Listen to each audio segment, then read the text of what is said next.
40 years ago, most of this was desert.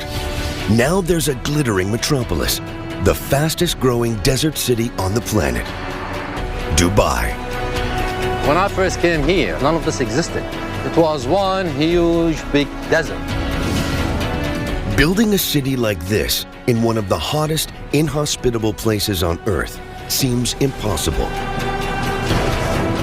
So how did engineers do it? To find out, we will strip the city to reveal its secret inner workings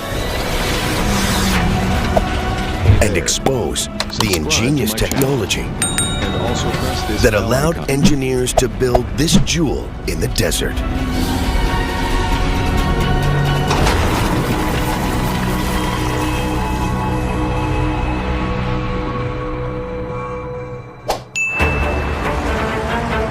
"8 a.m. in Dubai. Temperatures will soon reach over 100 degrees Fahrenheit. But Dubai's 2 million citizens don't have to worry about the scorching heat or know much about the technology that keeps them alive. The city's most visible techno-marvel is the Burj Khalifa. Half a mile high, almost twice as tall as the Empire State Building. It's the tallest skyscraper in the world.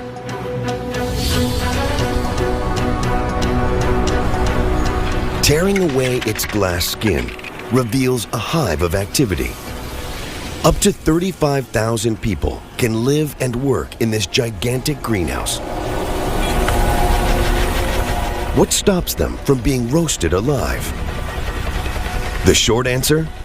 Water. 200,000 gallons a day for this building alone. Finding this much water in one of the driest places on Earth was a huge challenge when the building boom began 40 years ago.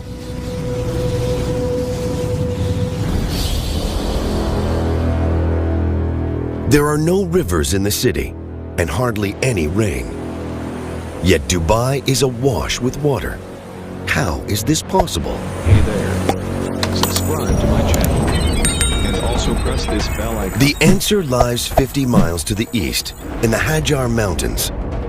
Geologist Catherine Goodenough knows this area like the back of her hand. She's part of a team that's producing an extremely detailed geological map of the United Arab Emirates. We've covered pretty much the whole of the UAE, done something like 30,000 observation points. We have to drive every track, we have to try and drive over most of the desert, we've had to climb mountain ridges and walk up wadis. Basically had to cover the whole country. On her mapping mission, Catherine discovered signs that the Emirates weren't always as dry as today. Here in this deep mountain valley, this wadi, we've got evidence of water everywhere that we look. The wadi itself is V-shaped. That pretty much tells you that the valley has been carved out by flowing water. And then we can see that all the rocks around here have been smoothed off, just planed off and eroded by the action of water. 2 million years ago, Dubai was a really wet place.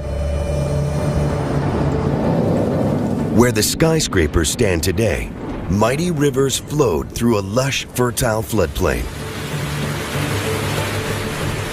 But over time, temperatures rose and the rivers ran dry.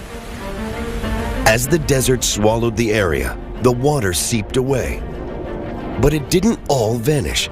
Some of it moved underground. Hey there, subscribe And today, to my channel. it's still flowing also through the press this rocks bell deep icon. under the city.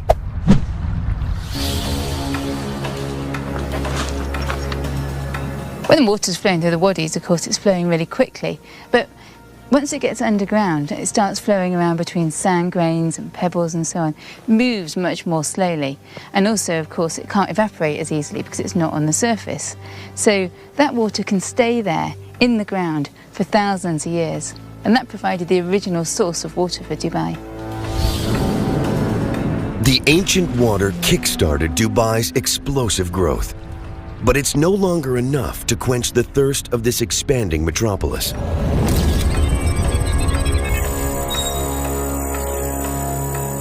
Today, the city relies on huge desalination plants that turns seawater into fresh water. But pumping the water around the city and into skyscrapers like the Burj Khalifa is a formidable challenge.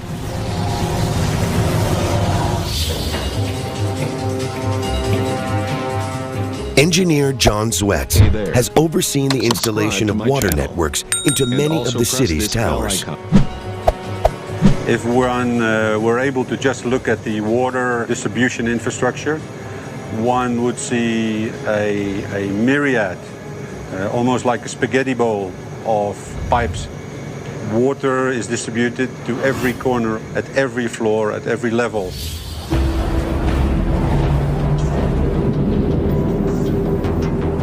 Using a single giant pump to pipe water right to the top of a building as tall as the Burj Khalifa would be dangerous. Forcing water this high up takes extreme pressure, which could make the pipes explode. So engineers pump the water up in stages. First, to a huge reservoir on the 40th floor. Then, to a series of 200,000-gallon tanks, until it reaches the top of the building. Then the water simply flows back down under its own weight.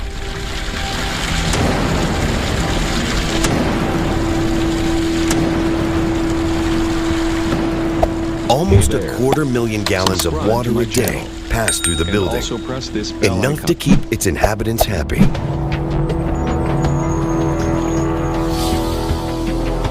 Engineers use this clever technology all over the city.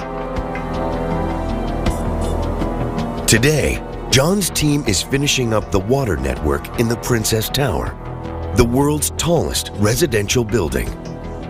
They must push water up 100 floors, more than 1/4 of a mile. What we're looking at here is the water tank on the 79th floor. When it reaches the 79th floor, it has already been stepped up 3 times. In terms of capacity, what you are seeing here is 300,000 liters of water. If one could strip away all of the layers that hide the water infrastructure, it would become evident just how vast the water engineering in a large city like Dubai is. Dubai has more than 200 skyscrapers, and they're incredibly thirsty. Their glass skins conceal thousands of miles of pipes, sucking millions of gallons of water a minute from pipes buried deep under the sand, shielded from the scorching heat. These steel arteries supply each citizen with 145 gallons of water a day. Water is at the heart of everything in Dubai, and the city's engineers have mastered it. Another massive challenge is keeping Dubai's soaring skyscrapers standing tall on the soft desert sand.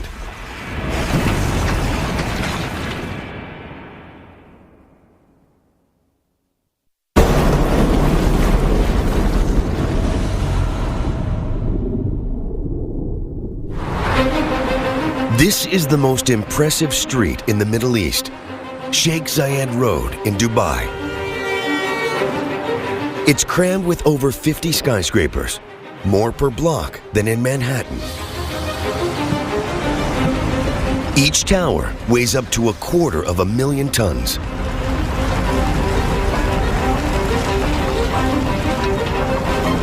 But all around and below them, hidden under the streets and sidewalks, is soft desert sand.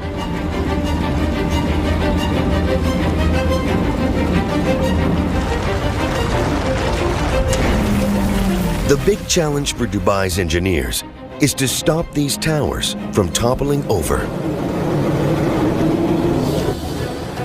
This is the man who knows how it's done, engineer Nasser. His latest colossus is more than 600 feet tall. Hey there. The Burj Boulevard Subscribe Tower. to my channel. Now, is this the And latest also press this drawing bell which we icon. have? When I first came here, none of this existed. It was one huge big desert. The only way to move around here was only in four-wheel drive. Now look at that. You have one of the most sophisticated and luxurious towns all over the world. The Burj Boulevard is a steel and concrete Goliath. This building weighs about 100,000 tons. So that's a pretty heavy load. You need some solid foundations to take this load and distribute it. And solid foundations need solid rock to rest on.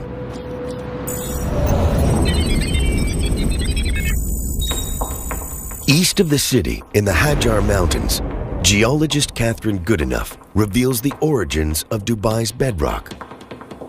These mountains are really, really important for Dubai because it's from these mountains that the foundations of Dubai came. These rocks that we're looking at here, these were actually formed about 95 million years ago or so. They were part of the ocean floor. But then kind of huge tectonic forces and compressional forces squeeze that seafloor and push these rocks up onto the edge of the continent, where they are now.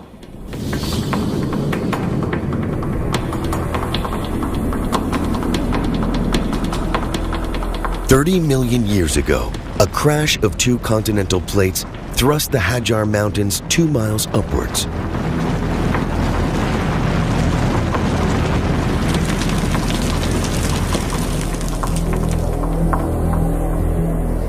Over millions of years, water raining down on their peaks ripped rocks away from the mountains and washed them all the way to Dubai. Hey there. Subscribe to my channel. Here, they And formed also a press thick this layer bell of icon. rubble. It's still visible today, where a road cuts through the hills. What I can see here is basically a pile of rubble, and it's made up of rounded rocks like this one. And because they're so rounded, I know that these lumps of rock were brought here by rivers. And what happened then was that fluids flowed through that gravel and started to deposit carbonate minerals. And that's these kind of whitish minerals here. And those carbonates formed a cement. The carbonates cemented the rubble from the mountains into bedrock. Today, this is buried up to 130 feet under the sand.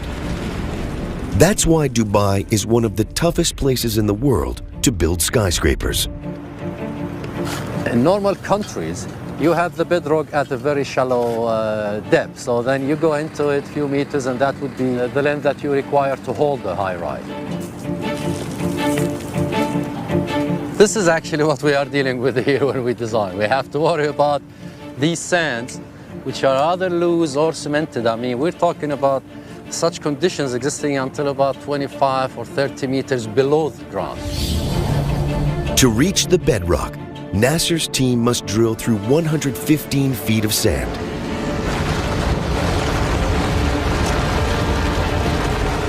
They fill the holes with a thick clay slurry to stop them from caving in. Then they drop in long steel cages and pump 100 tons of concrete into each hole. This hardens into a rigid pillar called a foundation pile. In Manhattan, a building like this needs just a handful of piles to stand up. In Dubai, it needs 250. They squash the ground under the skyscraper into a rock-solid foundation. That's the secret of building tall in Dubai.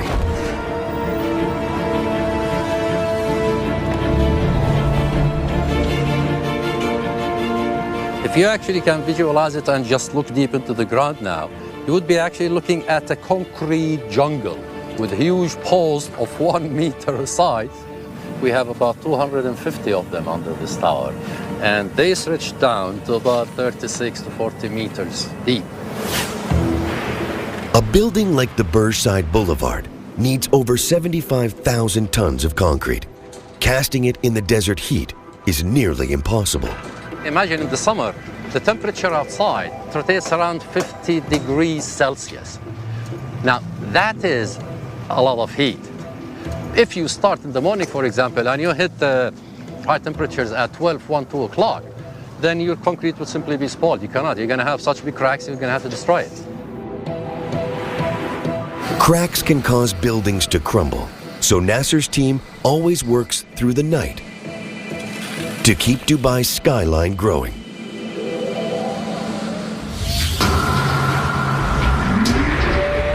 There's more concrete per block under Sheikh Zayed Road than almost any other street in the world.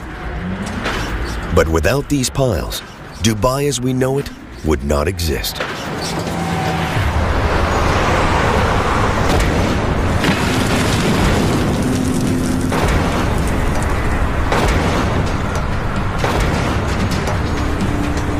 The city's engineers have cracked the challenge of anchoring skyscrapers in the sand.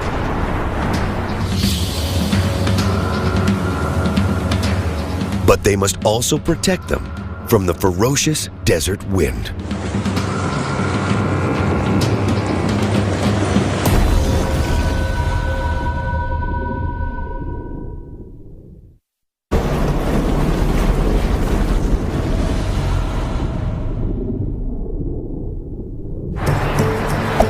Dubai's extravagance is a magnet for the rich and famous, and this is the place where the wealthiest of them come to stay. The Burj Al Arab, one of the tallest and most expensive hotels in the world. A week in this 7-star palace could set you back $100,000. VIPs arrive 700 feet up on the helipad. Landing here isn't always a breeze. Today, wind speed peaks at 45 miles an hour, a challenge even for former Canadian Forces pilot Don Douglas. We're half a mile back, 300 feet above the alley deck, establishing on final, firming winds again. As we get lower, we'll just kind of load up the blades and anticipate for a little bit of turbulence. There's wind coming on one side of the strut and the other side, and then they kind of merge together, and it causes a little bit of turbulence. We're getting closer and slower, still on glide path, and we're going to start feeling the winds.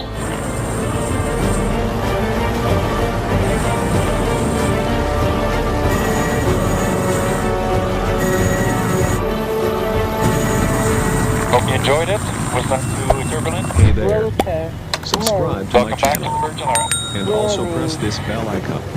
Today was hairy, but it can get worse. The wind in Dubai can hit 80 miles an hour. Protecting buildings from these storms is another challenge for the city's engineers.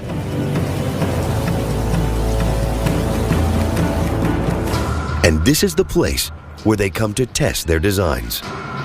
Tom Bell Wright runs an outdoor laboratory that can simulate a desert storm. Have you got this beam set up correctly for these guys over here? Tom's job is to test the cladding that makes up the skin of skyscrapers, and he uses an old aircraft engine as a giant wind machine. So this test today will test for everything that Mother Nature can throw at the building. If the system is going to fail, we're going to find out where it fails and how it fails.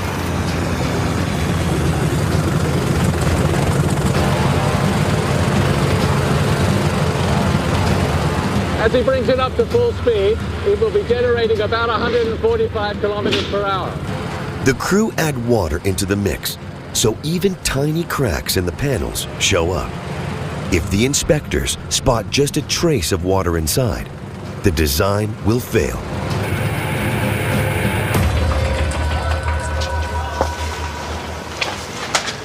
So how'd it go, guys?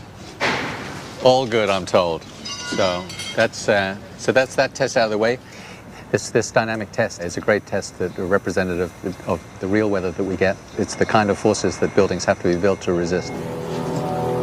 But it's not enough just to protect